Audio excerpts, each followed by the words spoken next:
Hi there. Have you ever sat down in the shower and missed your puddle of tears and suddenly thought to yourself, I wonder if ninjas are wearing uniforms or just running around in their pajamas? Yeah, neither have I. Well, at least not until now. Not that I'm currently in the shower crying. Uh, I meant the bit about pajamas and ninjas. Yeah, I forget. Moving on. Dishonored. That is what this video is about. My first blind playthrough of it. Kind of. I say kind of because I watched some kill videos of it, so I'm not entirely blind, but I am blind to the story, and it's still my first time playing it. And this video isn't my entire playthrough, it's just what I managed to accomplish on stream, which starts off at the game window being small. Using my big boy brain power juice, yes, I fixed the size issue, which led to me fixing the blaringly loud audio the game was throwing at my ears. I didn't fix it good enough because it was still too loud for my fragile eardrums to handle. So I went into the Windows sound mixer, turned it down to 50 over in there, still too loud.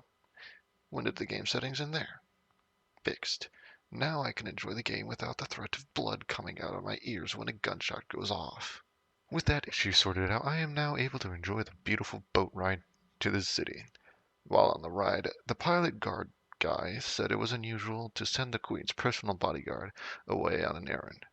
I had the same thought when Cloud Lady said that during the narration part. Very unusual. On the ride closer to the dock, I saw this guy just staring at me. So as a good boy I am, I threateningly threatened him with threats of severe bodily harm.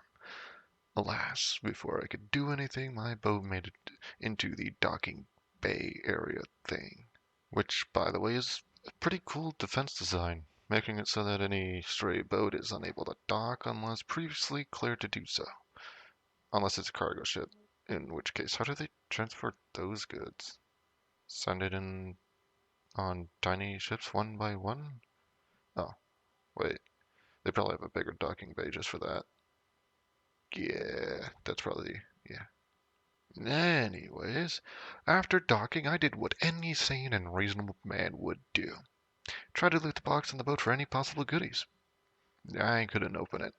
Frustrated that the potential loot eluded me, I decided to show who was an Alpha Sigma male by jumping off the bow of the ship onto the dock. That'll show 'em. Yeah, totally. After striking up a conversation with the two guards, I was then assaulted, viciously, might I add, by a child. I was ready to throw hands and teach the kid what's what, when I noticed it was the Queen's daughter, Emily. I proceeded to play hide and seek with her, because beating up the Queen's child is not something I should do, being the protector. So yeah, hide and seek it was. Besides, the report I had to give to the Queen, which showed which countries would assist in neutralizing the plague, could wait. I then chose the worst possible spot to hide behind this bush, out in the open, in broad daylight. Luckily, Emily isn't a very patient child and gave up 2 seconds of playing hide and seek. With that, I made my way to deliver the report to the Queen, which I promptly got distracted by this man painting the red suit guy. I then laid into the painter on how he was being too generous with the red shirt guy by giving him too much hair in the painting. Which, now that I think about it, the painter was probably doing that to flatter the red shirt guy so he wouldn't wind up dead. And I managed to lose track of the kid. Wait, where did the kid go? Dude, I'm a terrible bodyguard. I don't know where the kid went. What? Good to have you back, sir. I love your mustache, by the way. Impeccable style. Oh, there you are. Finally got around to meeting the Queen to give her the report. Then I met this guy. He looks evil as hell. I mean, just look at him. He looks like a bald, angry Sith Lord. He even took the guard away with him. Super sketchy.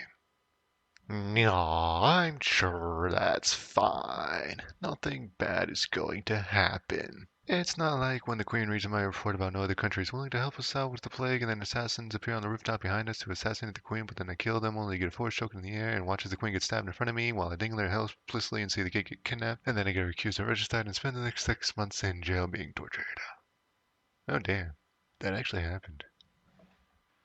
After my little torture session, I wake up in my cell to find out I've been given food by a quote-unquote friend. But first I get confused as to how this toilet system would work, as there is no lever or button to flush the toilet. It leads me to believe it just sits there, in the toilet, slowly moving to one side. Moving on from that thought, I go over to eat the freshly stale bread, only to find a key under it along with a note. This so-called friend was probably secretly hoping I would eat the key as well as the bread, as I would be so starved I wouldn't check and then I would choke on the key and die in my cell. Probably not. I'm just overthinking things. I then used the key to escape, stole some free-range non-GMO IRS-approved coins from this desk, tried to free my fellow convicts to incite a riot, it didn't work, and choked out the 3 guards. I also spent a little too long trying to see if I could break this light bulb with my sword. Turns out I can't. After a little spot of parkour, I found a pistol, coins, and provisions, which I proceeded to eat. The food. I ate the food, not the gun or coins. I ate the food. Just felt like I needed to clarify that. I'm not some psychopath that would just eat metal. Or perhaps I am. I don't know. I really don't know what happened to the second pistol I picked up. Perhaps I do eat metal. Regardless if I do eat metal, I did some more peeksies through keyholes, some more sneaky beaky walkies, erotic asphyxiations, and pest control. I did try to place a guard in this bucket bath thing. The dude was too big for it, or the bucket was too small, or it was too fragile. Either way, it broke. Disappointed I couldn't give the guard a bath, I continued on my way until I eventually reached the interrogation room, the very room where I was interrogated. I decided to do some petty revenge. I grabbed a teacup and a whiskey bottle and placed it upon the interrogator's desk, framed them for drinking on the job. I then came up with a devilish plan to place a random guard there. So devilish. So I ran to grab the nearest guy to place him in the chair. Yeah, best I can do. Now to place loads of bottles everywhere to make it seem he's drunk out of his mind. Like one on. Jeez, man, you gotta have some steel. Shot. Perfect. I totally didn't wind up breaking a few bottles while trying to place them. Can't prove it. Now, with the satisfaction of dooming an innocent man to life imprisonment, I carried on with the objective of looting a bomb in a safe to escape. As I was about to leave the interrogation room, I was jump scared by a guard and promptly ran back into the interrogation room. I said interrogation room a lot. You'd think I'd want to get out of the interrogation room due to me spending 6 months there being, well, interrogated in this room. I love that word, apparently, because I'm saying interrogation room so long, and this bit has been carried on for long enough it needs to die. And die it shall, because after the coast was clear, I made my way further into the prison, not choking these 2 guards, if you can believe it. I did, however, choke the next 2 guards. Oh my god. I feel sorry for you, my guy. Slit the throat of one. I didn't plan on killing that guy, but I managed to mess up the strangle part, so I had no other choice. I didn't want him to alert the other guards to my asphyxiation kink. I hit the button, I strangled 2 more guards, made them cuddle each other in a box. Aw, how cute. And then blew up a wall, which I panicked and jumped into the river water lake in a desperate attempt at running away. The only way out? The stanky sewers. Ugh. The rat swarm seemed deadly, so I went atop the cage bars and crept along like a stealth guy that I am, only to be greeted with the rat swarm devouring 2 men all the way down to the bone.